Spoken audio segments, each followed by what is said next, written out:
বর্তমানে Facebook content monetization থেকে স্টোরিতে অনেক ইনকাম দিচ্ছে। তো সেই কারণে মানুষ অশ্লীলতা পিকচার স্টোরিতে ব্যবহার করছে।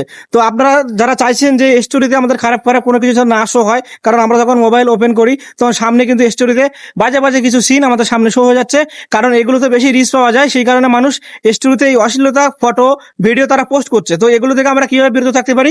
অবশ্যই স্ক্রিনটা ফলো করুন, আপনাদের সামনে কোনো অশ্লীলতা স্টোরি অবশ্যই আসবে না। তো স্ক্রিনটা অবশ্যই ফলো করবেন। তো প্রথমে আমি ফেসবুকটা ওপেন করে নিচ্ছি। তো ওপেন করে নেওয়ার পরে এই যে দেখতে পাচ্ছেন কি একটা অবস্থা, সব এখানে কি ধরনের বাজে বাজে সব মোটামুটি দেখতে পাচ্ছেন স্টোরি দিচ্ছে। তো আমি এই স্টোরিটা মোটামুটি আমি হাইড করতে চাই। তো এই স্টোরিটা হাইড করতে গেলে আমাকে প্রথমে কি করতে হবে, এটা আমি ওপেন করে নিলাম। ওপেন করে নেওয়ার পরে আমি কিন্তু উপরে এইখানে ট্যাপ দিয়ে দেবো। এইখানে আমি ট্যাপ দিয়ে দিচ্ছি। এখানে ট্যাপ দিয়ে দেওয়ার পরে এখানে অপশন দিচ্ছে দেখুন, এই যে দেখুন মিউট। এনাকে চাইলে আনফলো করতে পারি। তো মনে করুন যে আমার পরিচিত একজন, তো আমি আনফলো করবো না, আমি তাকে মিউট করে দেবো। তো এই মিউটে ট্যাপ করলাম। এখানে কিন্তু কয়েকটা অপশন আপনাদেরকে দিয়ে দেবে।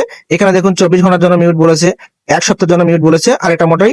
আর নিচেরটা আছে অটোমেটিক, মানে আপনি যতদিন এখানে এনাকে এই অপশনটা টিকমার্ক করে রাখবে ততদিনের জন্য এটা মিউট হয়ে যাবে। তো আমি কিন্তু এটা অটোমেটিক ওনাকে মিউট করে দেবো, এই কারণে আমার নিচেটা ঠিকমতো থাকবে। তো আমি এখানে মিউটে ট্যাপ করে দিলাম। তো ইনি মোটামুটি যতদিন স্টোরি ছাড়বে, কোনোদিন স্টোরিটা আমার সামনে আর কখনো শো করবে না।